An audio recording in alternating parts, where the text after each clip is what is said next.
Hello, welcome back. So, I made a video on happiness, what you need to know about happiness, and I wanted to make it again. I felt that there was something to be desired about the video when I reviewed it, and I wanted to just give it another shot. And so this is kind of, I want to say, kind of a more in-depth dive into happiness. And the other one is good in the sense of if you're not gonna kind of get an overall view of what it is, of what happiness is, I think it's a good one to look at. So here I'll be diving a bit deeper in, and I'll be kind of talking more about the nuances of the subject that I discussed in the other video. So I mentioned there are three things, there are three components to happiness. Number one is being present. Number two is having your needs met, understanding your needs. The third component is being able to manage your pain or manage your vulnerability. And so I could actually also say, and in some ways, a more traditional view of the whole thing would be to say that happiness is about your belief. And it is absolutely true. Happiness is about your belief. It's about, I talked about these three things: being present and being, understanding what your needs are and being able to meet them, and then being able to manage your pain, and then and if you can manage your pain, you could say that you are able to minimize the things that you don't want in your life, or being able to accept them and not have it affect you. And then if your needs are being met, then you feel balanced, you feel joyful, you feel good, and it allows you to be present with your life. And so those are the three things that we can look at. But in some ways, if you're in a circumstance where you can't be present because your life is miserable, but you do believe that you're happy for one reason or another, that can be a very powerful thing. So our belief also determines how we look at our needs and how we look at what we're doing with our attention, which is being present or not being present, and what we believe about pain or vulnerability, the uncomfortable emotions of our life. And so in some ways, you could also say this is all about belief. But I want to talk about belief later, because I feel that belief is better explained after talking about pain management and what that really means and how that relates to things such as being present, being grateful, joy, and service, and how it all connects to everything. And so I want to actually kind of go into belief once we cover these different components, because I feel like talking about belief after you cover these different components makes a lot more sense. Now, this is kind of just a humorous thing, but ironically, once you cover all this, then what you find out is that none of these things really matter in some ways. But I feel that actually starting there is almost kind of a little bit backwards, even though it's true.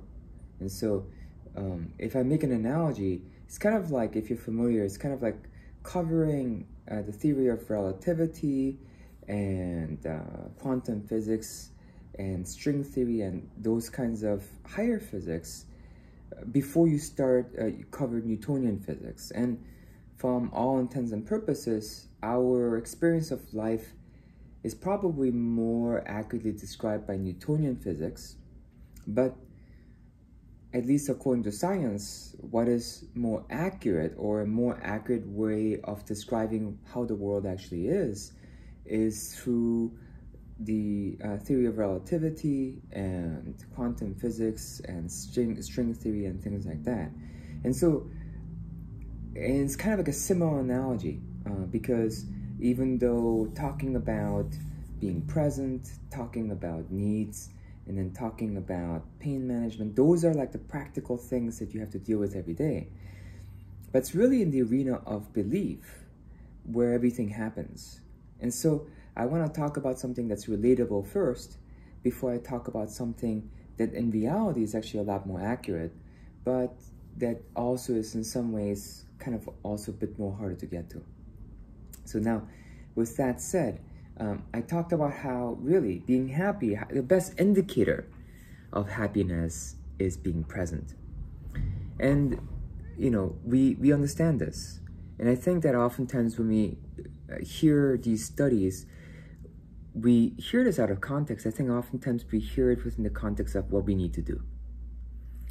What do we need to do to be happy? And so you need to be present. And so people try and be present, and they try and force focus, I'd like to say. And people learn to meditate so that they can be more present, to increase productivity and to be happy. And it works. It definitely works. But I feel that it works for reasons that is not what people think it is. And so I want to actually just bring about or provide examples of what happens when someone is naturally happy, because I think that's the best indicator. I think that's actually the best way to kind of study, or the best things to look at. And that's actually what a Taoist would do, or what actually any spiritual person would do. And in particular, I talk about Taoist because, you know, that's a meditative tradition that I studied. But when I look at really all the other spiritual traditions, they reach the same conclusion. And so, and this particular about being present, I want to actually kind of describe it more from the Taoist perspective I learned, because I feel that it's easier to understand it from that perspective. So one of the key things that Taoist meditative practitioners talk about is just being in nature, and actually what happens in nature and what happens naturally in nature. And that everything that we study about ourselves, about how we want to be in harmony with all the things that surround us, with our circumstances, is by studying how nature does it and what occurs naturally in nature. And that's really interesting, because if you look at naturally when you're happy, you'll notice that you're really engaged in the moment. And you're present in the moment. And if you think about, you know, having a good talk with your friend, and you're just talking, you know, there are times when you just lose your sense of self. And you're laughing, and you don't even think about what you're going to say. And so what does it mean to lose your sense of self, right? Does it mean that you don't have any more thoughts? Or what does it really mean? Does it mean all of a sudden you don't feel yourself? And if someone says that, what does it really mean? It means that your attention is not on yourself. You're not self-conscious, or you're not feeling self-conscious, more accurately. You are conscious, but you're not feeling self-conscious. And so, and when I say feeling self-conscious is different from being conscious of self. And that's why I didn't just say, I didn't just say being self-conscious, because being self-conscious or conscious of self, that can be a very good thing. But feeling self-conscious is not. And I'm just bringing this about because of how most people use the wording feeling self-conscious.